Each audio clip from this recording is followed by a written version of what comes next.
Welcome to the GM's Corner, the Brewster Baseball podcast where we put general managers on the hot seat and try to steal all of their secrets so that I can win better. Of course, I edit all of those out so that nobody else can hear them. It's all for me. I am Ron Collins, the general manager of the Yellow Springs Nine, and today I am here with Scott Piccoli. Did I pronounce that properly, Scott? That is correct. Excellent. He is the general manager of the Twin Cities River Monsters. Has been since, I think, about 2031, 2032. We've been division mates ever since that whole time, I believe, even through all the different swaps. So this is an exciting moment for me, Scott. Thank you for joining me this morning. Oh, appreciate it. Thank you. Let's see. I think that looking back a couple of days ago on your record, I think you actually joined the league for a few games in the 2031 season. So this actually kind of marks your full decade this year, I think. Yeah, that's correct. I think there was only 10 Sims left when I took over in 31, if I remember right. You went to the playoffs in 2033 then, so a year later, 2035 again, 2037, and things were really flowing. Then you're back now this year, but what happened around that 2037, 2038, whatever time period? Well, I kind of got nostalgic with a few too many players and tried to keep everybody, and ended up, looks like I'm missing you. Oh. No, I got you. You still there? Yep. You hear me? All right. How much did you catch of that? I got it. Oh, okay. Yeah, so I ended up signing extensions to too many guys, trying to keep them all, and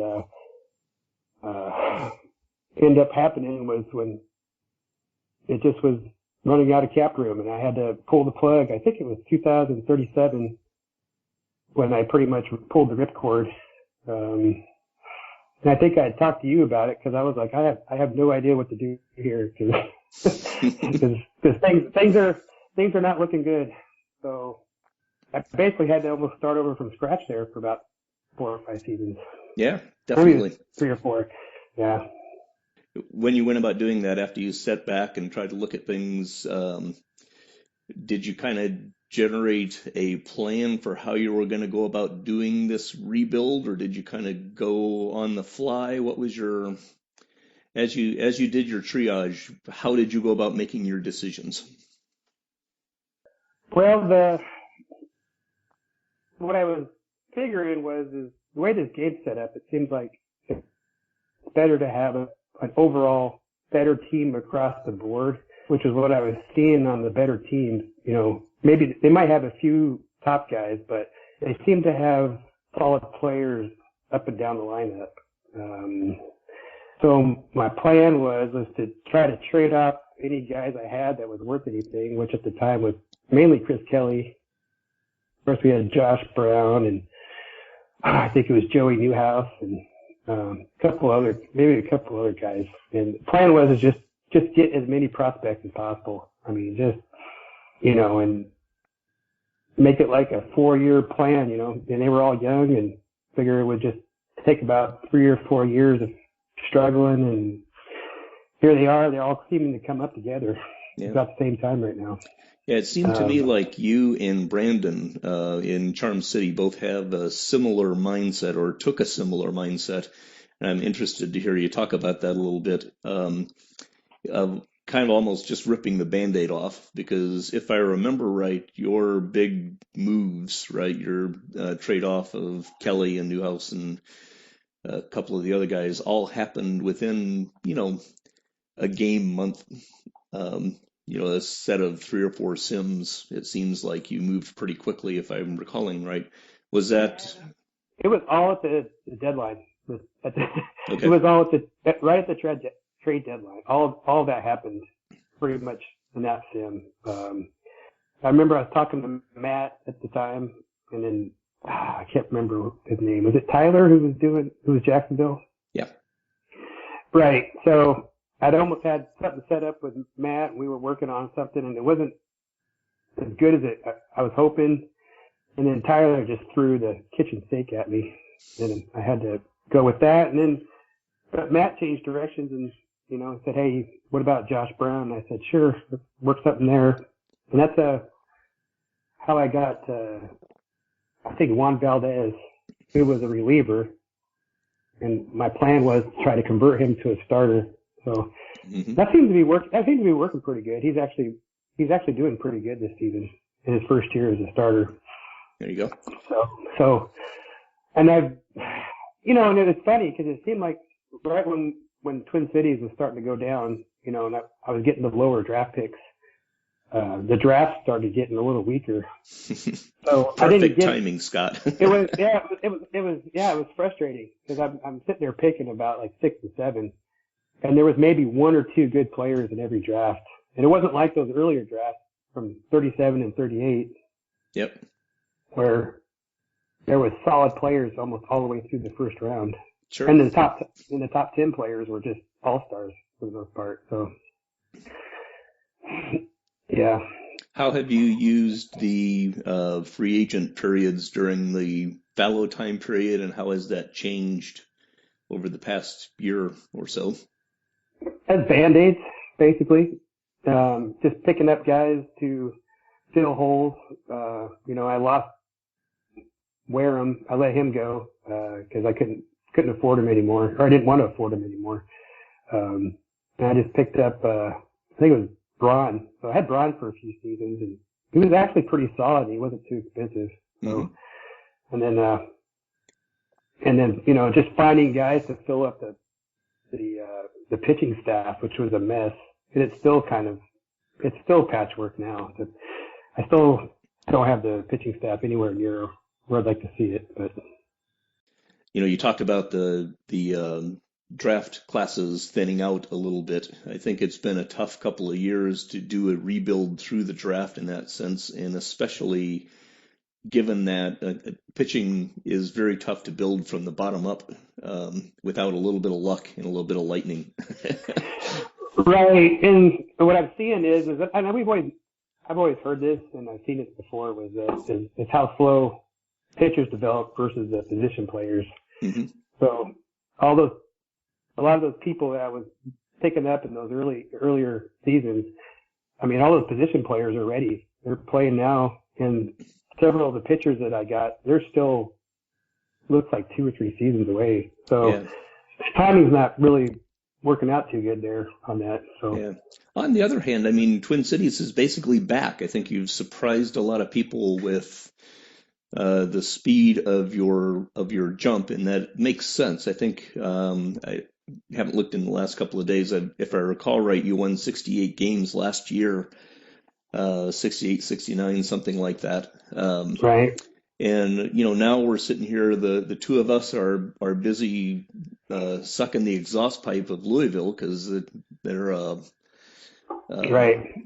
for some god awful reason, Loserville is doing their thing. Right. But I think the big surprise is Twin Cities. I don't think that the world was expecting Twin Cities to be sitting here a game off of the lead. Mark Wareham is back and doing some amazing Wareham things. Did his I rate actually bump? I want to say it's like 11 or 12 now. It doesn't sound familiar, but yeah, it's 11 now, and let me look at it. It did bump to 11, but I think it's been there for a little while. Yeah, it's been there for a few seasons. So I think the reason it bumped was when we transferred from absolute ratings to relative. Mm-hmm. So if you look back, it shows that 11 rating going all the way back to 2032. So I think he hit that bump, and that when we went to that relative rating too, his other ratings took a hit because he used to have 7. He used to have 7 for contact, and now they're 4. But if you look back at the deals, he really hasn't declined all that much if you go back far enough through his ratings.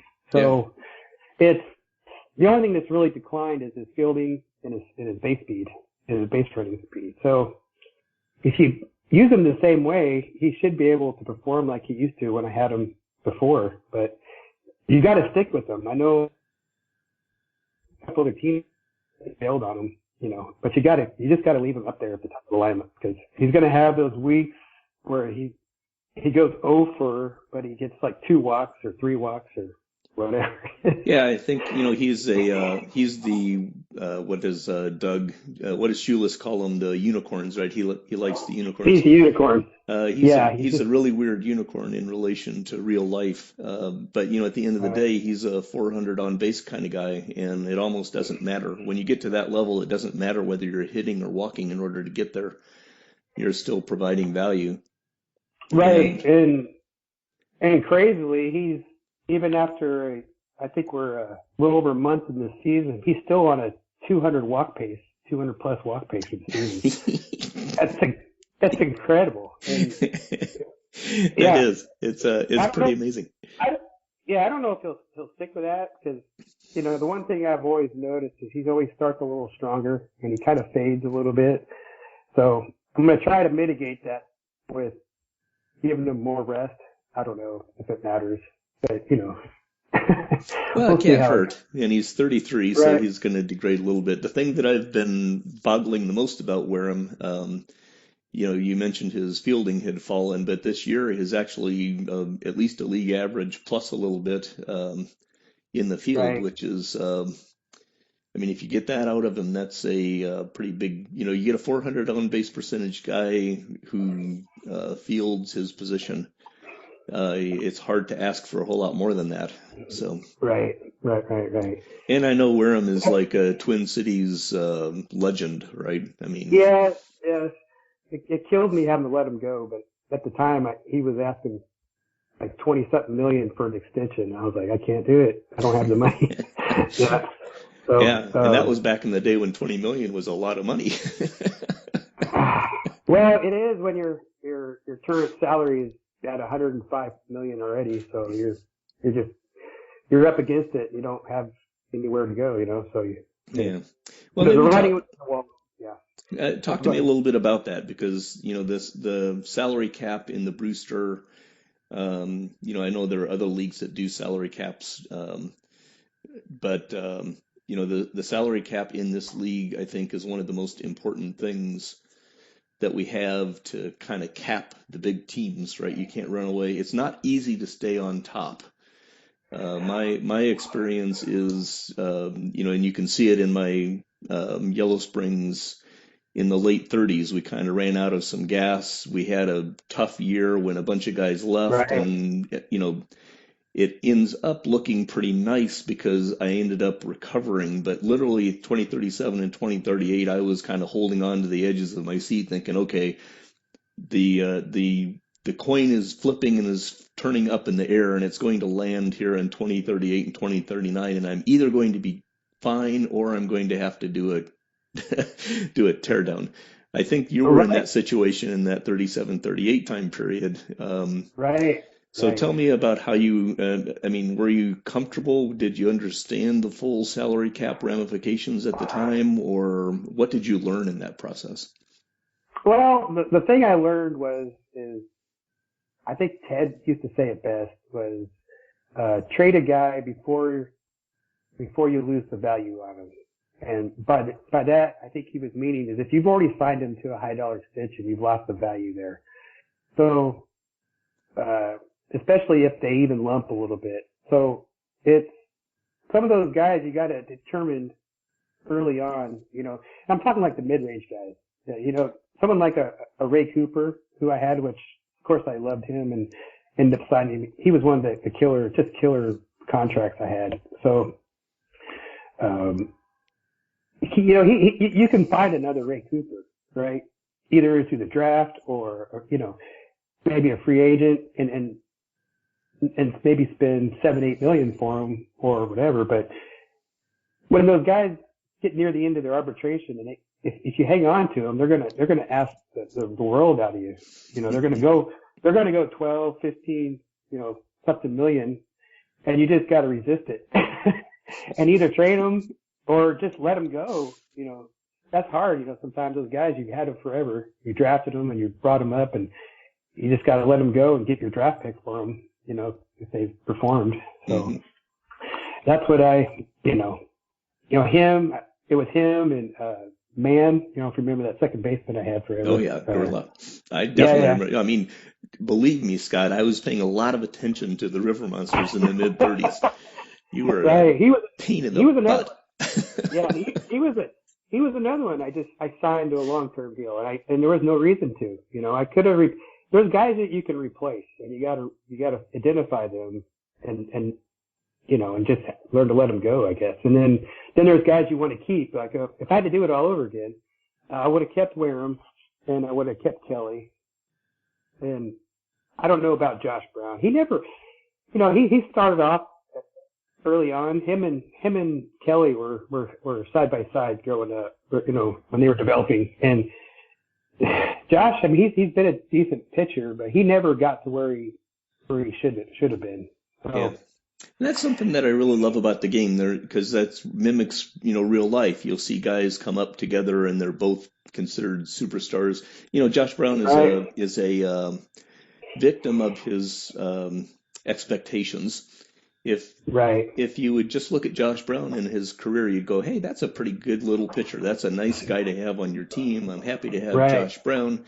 You can throw him into the number two, number three slot, and he's just a nice, solid, reliable pitcher." And but like you said, he came up, and I think everyone was expecting him to be, mini Nebraska.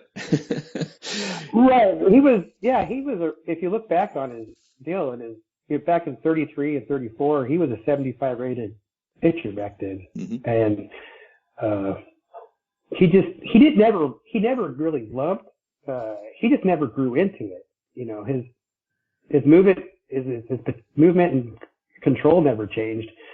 And even now, his stuff has only gone from an 8 to a 7, but he never grew into it. I think it was that changeup, which a lot of pitchers never fully develop. His Yeah, changeup never panned out. So yeah, the changeup definitely is the most egregious offender of the pitch that doesn't come in.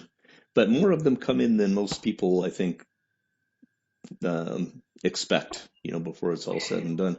Earlier on, the last day or two, I think I saw a blurb from you either on Slack or on the forum. They all kind of mix up in my brain these days. right. That you feel like you're just one pitcher away. Talk to me about Brian King in that sense. Oh Is he going God, to make it up? no, he is not. He's not anywhere close to ready. And it's funny you were talking about earlier. I was going to bring this up was the big difference between the team this year and last year. I think if you look at the big differences, it's solely in the offense completely. The pitching staff is actually almost right where it was last year. It's a little better on the bullpen side, but the starters are still not doing great. The ERA is like about 5.4 for the starters. So that's what I was thinking is if I can there's enough offense there that if I can get maybe one more starter in there and, I think that would be enough to make an actual serious contender out of the team. As it is, I think as the season goes on, I'm going to see that the team's going to struggle against the top teams that have, the quality number 1 and 2 pitchers that can Sure. shut it down, and the pitching on the team's not going to keep up. It's not going to be able to keep up with those teams. So, I just need a pitcher, maybe one more pitcher that can keep a game somewhat close and get into the other team's bullpen. Hopefully, There you go. that's what I'm thinking there. But Yeah, it's kind of I think it's kind of an interesting thing. I was interested in talking to you a little bit about your pitching staff actually because you've got a couple of starters who I think are, solid. People would look at and say, "Hey, I'd like to have them on my team." right, Your was it Perez kid, I think, is one right, who's just come up. Perez, Yeah, Jose Perez is a guy who's come up and is looking really solid. right, It makes me wonder in today's world, I'd say today meaning the last decade plus of vast experimentation on how to use pitchers and how to get the most out of them. I mean, it almost feels like the main reason that you need another starter is just to take a little load off of your bullpen, because otherwise it seems like you kind of drop Right. pitch counts on your starters, on your more mediocre starters. You let one or two of your guys go a little longer, and you basically hope the other team gets into your pen before your starters give up a bunch of runs. Yeah, that's absolutely right. And Because you do have a pretty nice looking little bullpen. la- and last season just terrified the crap out of me because I had three solid rookies come up, and it was Perez, and then the other one was Liam Thorpe, who just went back on the DL. And the other one was, I can't remember. But they all went down, and they were all rookies, and they went down. And I thought I was babying them. You know, I had them at I think a 95, 96 pitch count. And sure enough, they all went down for almost a year each. And two of them lumped hard. Liam lumped hard, and I think Mendoza's the other one. And he's lumped so bad that I don't think I can pitch. I don't think he'll come back to the BBA. If he does, it'll be a low reliever. So the whole managing the pitching between managing the injuries and the bullpen is still eluding me. It's a mystery that I haven't really solved yet, is how to put that all together. And I think in the last version of OTP 20 has made it so you can't see what the other managers are doing now with their bullpen. Yeah, there's been a fix on that. I don't really like that. It is annoying to me. I mean, well, and I used to learn a lot from that, I would see what the other teams were doing with their bullpens, because I was trying to figure it out. You know, how do these guys doing this? Because I'd go back and watch replays, and I would almost be screaming at my manager, going, "Dude, why are you leaving him in there? Or why are you bringing it?" You know, and sure enough, the guy would get, just destroyed, and I was just coming out of my seat, going, "How can I fix this? Fix the AI on the bullpen?" You know, because I still haven't really figured out how to get that to work the best way possible. yeah, I think that's one of those magical things that you as soon as you think that you've got it figured out, something is going to go different. Right. Because I watch what Steven does, and I watch what Alan does, and I watched what Ted did, and I watch what Matt does, and I think at the end of the day, one of my own little twist on it is I try to learn what everyone is doing and watch what everyone is doing, but then I look at my personnel and try to fit which one of those strategies fits my personnel best. Because Right. it's not like the strategy works well if you don't have the guys, and if you've got the guys, you want to use a different strategy. I think that's the answer. I don't really know, but that's my current Right. state. Well, it doesn't always seem to make sense to me why the game brings in certain guys in certain positions. It seems like the eighth and ninth innings tend to go okay, but in 6 and 7, it's just baffling because I got Ragnar in there in the bullpen because he's just been terrible, and they brought him in a game that was tight in the 7th inning, and I'm like, I don't. I've got three or four guys up above him that would have been way better picks. Yeah. And sure enough, giving up hits, and like I said, I was ready to just. I'm like, I don't know. Did you ever play the front page football way back in the day? I did not. I think it was 95. I did not. My God. That game was outstanding. It was almost a purely sim game, and you had to develop everything in it. You made the plays, and then you had to put together the playbook. Oh my! And you could set almost every, like, for third and long, the game right here, depending where you're on the field, you could tell the game what plays to pick. And for someone that enjoys stuff like this, that game was amazing. And then, of course, later on, it got to be more arcadey, and I think they lost that. But right. that was that was it was actually that game that got me into the baseball sims because they had a front page sports baseball as well. Well, there you go. I think that's actually the game that launched the Brewster by legend of Matt. He was working with his friends and came into front page baseball, and then the rest is history. It's gone through a long cycle there. So yeah, it was a great game. Yeah. So how did you find out of the park? I just gotten out of it, and I just saw it on Steam, and I was just looking at it, and I'm like, my God, that looks a lot like Front Page Sports. And I don't know how long. I guess it's going on 3 years now. So I decided to pick it up and was fooling around with it, and then I was like, well, time for an online league because that's where these are. And then BBA just happened to be the first one I picked. So there you go. You might as well start with the best. Right, it's been a learning curve ever since because it's such a competitive league. Yeah, well, I mean, it seems like it's just kind of what's the word I'm looking for?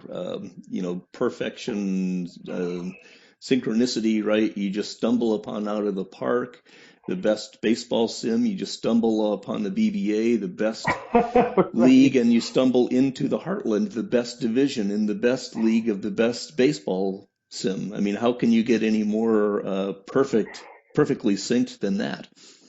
Well, and I gotta say, I thank Nigel. For whatever reason, he abandoned Twin Cities after I think it was one sim. I can't remember who had it before, team before, but I was very fortunate when I took over Twin Cities. I mean, it was just loaded with young players. There you go. Yeah, Twin Cities was a remnant of the EBA expansion draft, which was a good one as far as that goes. Let me go ahead and transition. I'm going to go and do a actual lightning round. I've made a executive decision here. Okay, sure. And I'll throw you a couple of really super hard ball questions, and we'll see where it goes. And then after that, if you want to, you can ask me a few questions and whatever. First one I've got to ask, and that is because I'm sitting here looking at the computer screen, and behind you is this fantastic picture of a guy and a kid and this humongous fish.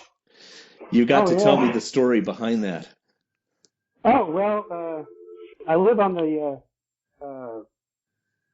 Gulf Coast here, and I love going to the beach and go fishing. And a couple of years ago, I bought a drone to fly the baits out. And so I tried to get the big redfish and the sharks, and we just happened to land a big redfish there. I think it was like 45 inches.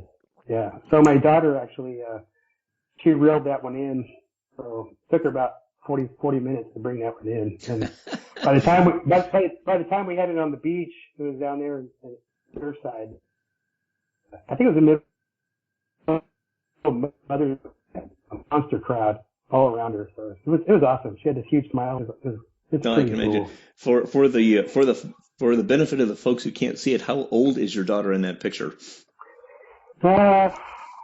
She's, I think, 15 there. Okay, because that fish looks like about as long as your daughter. Yeah, she's pretty short anyway. She's a wrestler. She's a wrestler like me. So, and yeah, she's just a little thing, you know. She's like 5 foot and wrestles 98 pounds. There you go. She can wrestle that kind of fish in for a 40-minute fight. That's she is a better person than I am. I can tell you that right now. Yep. All right. I know we've got a couple of guys on the coast too. So. Favorite sport? Well, to watch probably football, but to play is baseball. And I've kind of taken a few years off. I used to play traveling teams, and whether it was softball or fast pitch softball or baseball. And I was actually getting ready to get back into it before this whole thing lockdown hit. There's an over 40 league. There's an over 40 league down here in Houston. I was going to jump on that. Oh, very cool. pretty Do, excited to play. do you So play through high school and college? yes, yeah, I only went for 1 year in college, but yeah, I played through high school too. Yeah, and then just played off and on for 20s and 30s, different traveling teams, whatever. So Yeah. What yeah. position is your bag? Well, I think I'm gonna have to be stuck with catcher because I can't run like I used to anymore. And that's the one that got me up to varsity when I was younger. I like playing catcher. There you go. Um, but I also like playing the outfield and second base. Um, and, but yeah, catcher is by far my favorite position to play. Is that for its kind of central role in everything that happens, or Yes, is there yes. something? No, I like it. There's something just fun. It's like when you're in the middle of the game, it's like you and the pitcher are separate from the rest of the field anyways. There's just, and you gotta, I don't know how to describe it. It's like you're trying to help him along and you're trying to work with him. And if he's struggling at certain parts, you kind of have to identify what he's doing good at. I like locating the pitches, just doing what I can to fool the hitter. When it's all working, man, it's awesome. Yeah. It's not a lot of fun if the guy's getting shelled, that's for sure. But No, yeah, definitely. No, I mean yeah, it yeah, sounds it seems very this weird mesh of leadership and parenting and cajoling and also actively involved in doing your part. It all kind of rolls together. It remind right. when you talk about it, it reminds me of how I felt leading various teams that I have led as a worker. Um, because Right. you're trying to develop people and you're so excited when they do great, and if something falls through, you got to step in and do your best to make it not bounce so hard. Right. I So mean, it's interesting. I remember a year, I think it was my sophomore year, and one of my best buddies, he was a pitcher. And I don't know how it came up, and I was asking him, I was like, why don't you throw a curveball? And he's like, man, I don't know how to do it. And I always wanted to be a pitcher, but I just I didn't have the control or the velocity. But I thought, man, you do it like this. I showed him. Sure enough, that guy he was throwing it in the game, and it was working. I was like, this is great. So, yeah, and I mean, the other side too is, when you're playing outfield and the game can get a little boring out there. Especially if the pitcher's struggling. And Yeah, that's why I always liked the middle infield. I was yeah, never much interested in catcher because it seemed like too dang hard. But middle infield was you're oh always yeah, in every single play, always thinking, there's never anything boring there. So right, I agree. what thing do you spend the most time on BBA wise? Uh, I think I talked to you about this before. I I wish I paid more attention to what was going on in the rest of the league. I just get buried in my team. Every sim I'm just going up and down the minors, trying to see if Brian Kelly is actually not Brian Kelly, Brian King, if he's actually going to develop one of these days. Um, just seeing how they're performing, and then making minor adjustments, especially in the bullpen. Just trying to identify who's gonna have a solid year. Hmm. Those middle rated guys are funny. Those 50 guys, 55, 45. Some of them will perform above their rating. It seems Hmm. like so. You need to try to find those guys early and keep them in a place where they can, you can use them, and try to find the guys that are going to struggle that year and just, Yeah. and, No, I think and the that's only actually interesting because, right, you get a guy who's 60, 65, 70 overall ratings. You're pretty certain those guys are going to perform if you leave them, even if they go through a right, weird cycle, they're going to perform. But right, where the fun of the game is for me is those 40 to 50, 45 and 50 players. Yeah, at that stage, I'm almost playing stats only kind of Right. kind of mindset because, the performance difference between a 45 can be very uh, wide. And then you get into the question of how is OOTP actually calculating that 45 versus all of the components. And, I I get, mean, yeah. that's where the baseball chess is. Uh, Right. so, Right. favorite BBA player and why? I'd say right now it's definitely Mark Wareham. He's just, he's been there ever since the beginning and I like that he's different, and I know some people are like they don't understand, and but he had a 6 year stretch or a 5 year stretch where he was probably the best shortstop in the league, Oh, yeah. um, and I don't he'll never get back to that point again, but I I think he's sort of got to be a contributor. Oh, yeah. Yeah, I think, the interesting thing about Wareham is how will he age? Because if he really does end up aging well and continuing what he's doing this year, he's kind of a borderline Hall of Fame kind of guy. Because, like you said, he was an elite player for several years. Then he had this Right. downturn, so it'll be interesting to see what happens. What does your family think about your BBA out of the park? Um, Uh, it's funny. They don't see too much of that because I do. My wife's seen it a little bit. She thought it was funny because she recognized the movie it was from. But to be honest, I do a lot of it at work, so they don't actually see me much at home with it. So I do it a lot at lunch breaks and stuff like that. But yeah. how do you intend to celebrate your first Landis victory? uh,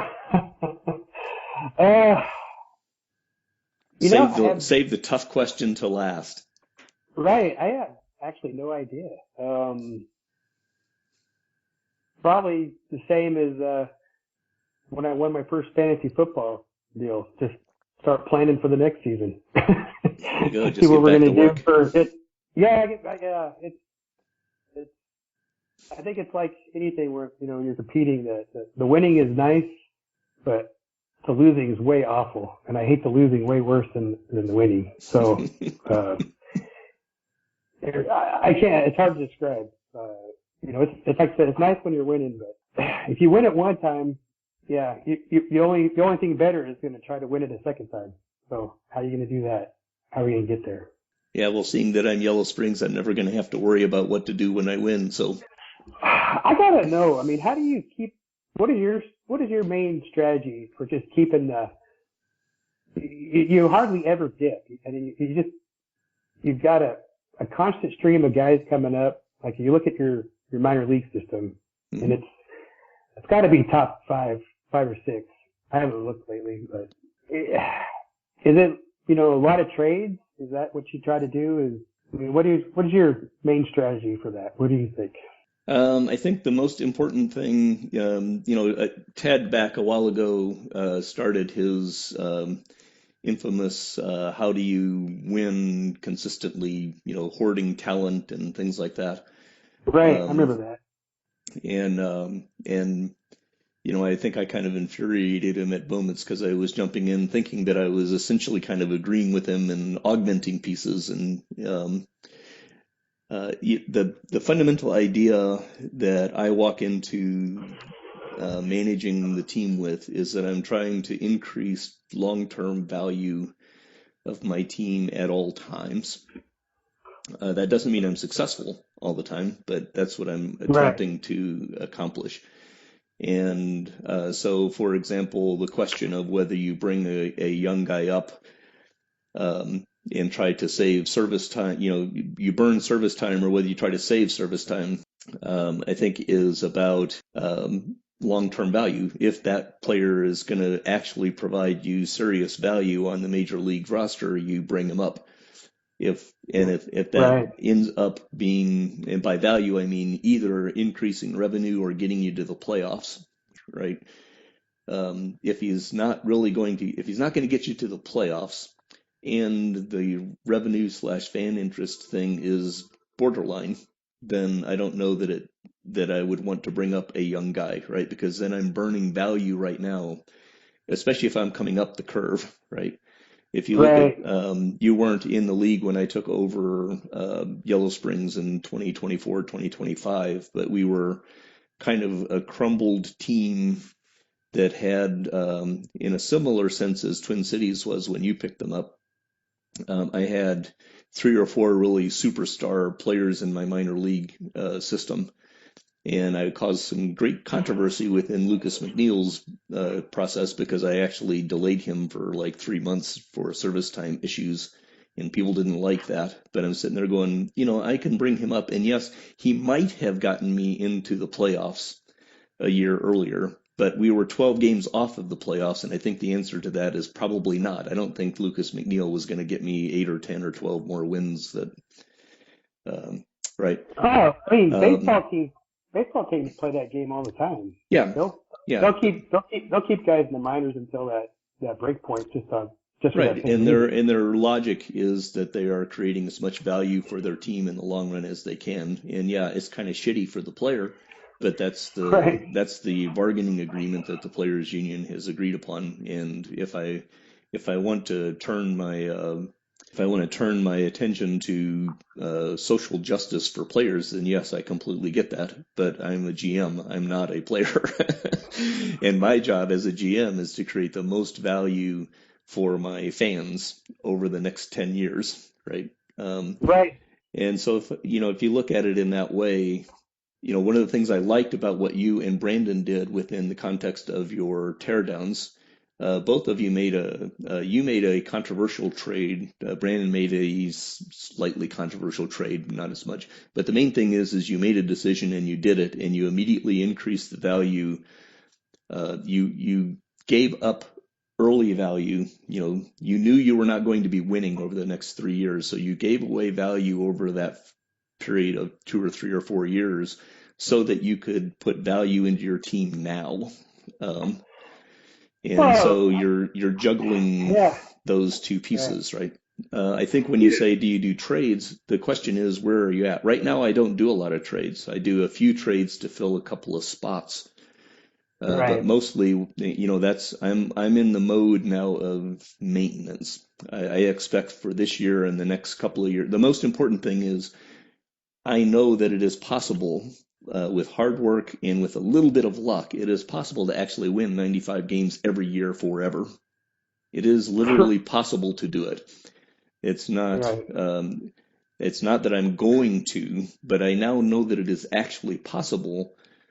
So I have a 7 year plan. I know who is going to play all of my positions or where my holes are going to be for 7 years out. And the reason I do Right. 7 years is because we can do 6 year contracts. Right. So I've got Right. this year plus six out. That doesn't mean that that is what is going to happen, but it means that I know where my holes are going to be.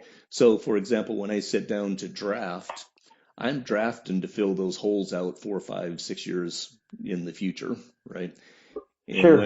when I manage, I spend most of my time on the minor leagues, and so as I'm managing the minor leagues, you know, I was with Joe yesterday, and he was talking about he enjoyed that I take a somewhat languid path. My players will take a somewhat languid path. Well, the reason that I can take a languid path is that I know I don't need that player, or I might have four players in mind who are in short A who might fit this whole 4 years from now.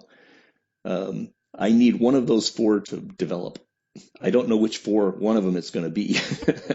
So I need to play all four of them in kind of lockstep so that Right. they get to the point where if only one of them pans out, I still win, right? Because I just need one of those four players to make it. So that's, I think if there were one thing that I do that I don't know that other people do as heavily, is that I literally do have a frame of reference of where almost any of my 45 and above prospects will fit if they pan out. Now Sure. 85% of those 45 prospects are not going to pan out. Um, So the big challenge, of course, is I can get cattywampus on my plan if suddenly three of the guys who pan out are all second basemen. Well, then I've got to do something to adjust. But then I can trade. I actually have made a couple of trades in the minor leagues for prospects in order to balance my. I traded a corner outfielder 3 or 4 years ago for Blaine Tyler, and now he's up. I traded a catcher for a center fielder with California. California's catcher Sato is up in the majors, and now I've got Dugan as a center fielder, and he's slated to take over for Savicki in a year or two, depending on whether Dugan comes up or not. So, I made those trades in order to fill slots that I knew were coming up. Right. As far as that goes. But it all starts with the idea that it is technically possible to win 95 games every year forever if you get a little bit lucky with injuries in particular, because nobody can protect against injuries. Right. Especially pitchers. Yeah, 2037 we lost our top three starting pitchers. Well, you're not gonna. Yeah. There is zero you can do to protect yourself from losing your entire rotation. So I think here in about 3 seasons, maybe 4, we're going to see the craziest free agent market we've ever seen when those 2037 and 2038 guys run out of their arbitration years. That's right. That's actually interesting. I've never thought about that. That is one of the most interesting things that somebody has said to me recently. Talk to me more about that. Well, it's just going to redistribute the talent, I think, in a massive way, because the way it is now, there's every free agent market, there's maybe 4 or 5 top guys going to be available. I wouldn't be surprised if one of those markets coming up you're going to have 10 or 12 70 to 80 rated guys coming out that are all free agents. Yeah.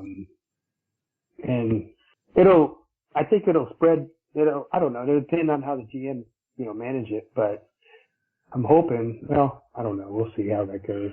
But I just felt like I missed out on those drafts a little bit. I had a couple guys. I definitely have a couple guys that did well, but I didn't really have the supplemental guys in that draft, supplemental picks. Man, it would have been great to have 3 or 4 supplemental picks in those drafts. And I think we're seeing some of the teams that have, I look through their teams and, they got these players and it's always like 37, drafted 38, drafted 37. Yeah. Yeah. But I think there's, some aspect, I'll go back to your question on me and how I do things. The thing that helps me among the things that I can do, since I manage things the way I do it, is I can take advantage of I'll call it lucky time periods. In this 38-39 draft trade is kind of lucky for me in the sense that I'm drafting very late in the process, but there are still solid players for 3 and 4 and 5 rounds through that, right? And supplementals. I think I was one of the first general managers to really understand that the value of how to create supplemental picks for yourself, right? Within the context of the rules and how to use your salary structure to do that. So I had a bit of a jump on that, and I may be speaking a little out of too much of a big head there or out of turn. Maybe some other GMs did, but I know I created some controversy on it. No, I could have. Yeah, that was something I should have if I had learned that lesson.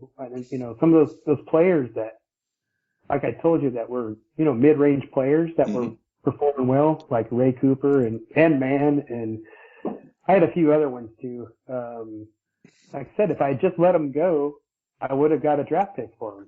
Yeah. And guess what? And 3 or 4 years later, you've got a really nice player coming up, and you're only paying him $500K. You're not paying, you're not stuck paying him $15 million a year like I was doing. Oh yeah. So, and it was, I think it was Ted's post that you referred earlier that kind of opened my eyes on that. He said the most valuable player in the league is the 60, 65 rated guy that's making $500K for your team. Right.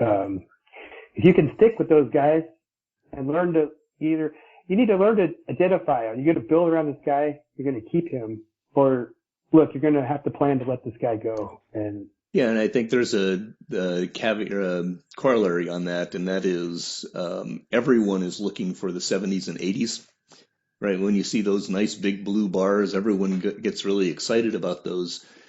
Um, but the other piece on those is, and they're fantastic. I love I love my superstars, my young superstars. The Right, problem, of course, is they get to be very expensive right. middle-aged superstars, whereas those 50s and 60s, you can actually pay a 7, 8, $9 million a year tag to a guy who puts up 3 and 4 WAR, and you're making money, right? Yeah, Because, yeah, yes. And but those guys that make 7 WAR, you're gonna have to pay 20, $25 million for, and you're either breaking even or it's a loss leader, right? You're paying a premium for the reliability of the WAR. I no, and that was I think it was right at that time when I was reading that was when I made that Kelly trade, and I know a lot of people didn't like it, but I got 55 to 65 players for him. Yeah. I, And I that's the got I got backbone of your I team got right now. yeah, I got Calderon. I got Aaron Dondo, the second baseman. He's outstanding. And he's a I borderline got superstar right there. right. I got Raymond Gabriel. He's okay offensively, but he's a great defensive center fielder. I got Jose Perez, that pitcher, Hmm. and I can't remember who the last guy was, but there was five mid-range guys that I got for him, and that to me at the time was more valuable than one 75 rated pitcher. Oh, yeah, it's Uh, massively more valuable, actually. In the right, reality, especially when you are in the process of when you know you're not going to win for a couple of years, that 75 rated pitcher is right, almost negative value. It sounds weird to say that, and I completely no, understand that people's heads will explode when they say that. Um, right, but from an organizational standpoint, you're paying a ton of money for or you're eating up this elite level of performance for something that is not actually going to increase the value of your organization. right, Um, but yeah, I look at your team right now and just flat out, I absolutely adore looking at your team. You have this workaday, high capability young team that actually, since you don't, Arredondo should probably be considered a superstar. Level player, but what you've got is a bunch of guys who are not going to be super expensive going forward. You're going to have to play some juggling games, and you'll probably have to find another place for one or two of them because you can't pay them all 7, 8, no, $9 million a piece. But you can pay a no, bunch of them 7, 8, or $9 million a piece and keep them around for a while. So what you've really yeah, got is this platform now that you can look out for. I'm putting myself in your shoes, right? I think you have right, this platform that you can look out for the next 4 to 5 years and you go, okay, these guys are just going to be there. So I've got 5 years to build more on top of them. And if right. you are successful on it, then what ends up happening is you'll get this cascading wave, right? Where this We could group of replace them young as they go. yeah, this Yeah, group of young players will turn 28, 29, 30, and by that time you'll have another set of young players to roll on top of them. And that's the root of this, always win 90 or 95 games a year kind of a mindset. Ted was on the 90 game a year mindset, and they said, no, no, no, you should be thinking 95. You should always be able to win 95. Now, of course, if as soon as everyone is doing that, then nobody can win 90 and no, 95. no. I would take 85. I would take 85 with an occasional, 95 plus in there. I'd be happy with that as long as we're competitive. Hopefully, I don't have to go through another 3 season stretch again where, you know, like I had before. I think it was 3 or 4 seasons there, Yeah. but well, Well, I mean, and that's hopefully you don't have to. But in my own shoes, there's going to be a time where I hit another one of those late 30s time periods, and the coin is flipping and it comes down tails instead of heads. I know that there will be a time where I will crash and burn and I'll have to rebuild. My next nexus point is probably about 2044. We'll kind of see how things go over that time period. If it were such a Right. if it were able to be set up to where you never ever have these problem sets, then it wouldn't be much fun. Right. But Right. um, but yeah, I enjoy looking at your team right now, Scott. I think you've done a Thanks. spectacular job in building the baseline, and now I'm worried about what you're going to do over the next couple of years to hit the accelerator. Yeah, But I in the think both meantime, we both both need to pitchers. beat Yeah. Loserville. That's just all there is to Yeah. it.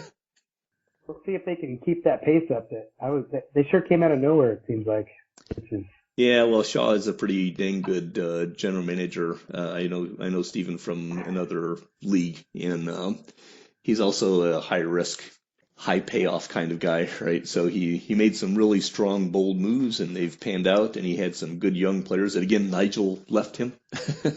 Nigel leaves a lot of good yeah. teams behind. Yeah. Um, Well, he's got some good pitchers for sure. I'm yeah, he jealous does. of. They've been getting hurt though, so I'm wondering how long he'll be able to. As long as his pitchers keep coming back from injury, he'll be in good shape. And then, of Right. course, Matt in Nashville and Vic with Chicago is doing all sorts of angsty things, getting good pitchers and all that. This is a really tough division, but I think Twin Cities is the most intriguing young team coming up. And so I've been extremely excited to spend some time talking to you about it. Yeah, appreciate it. Thank you.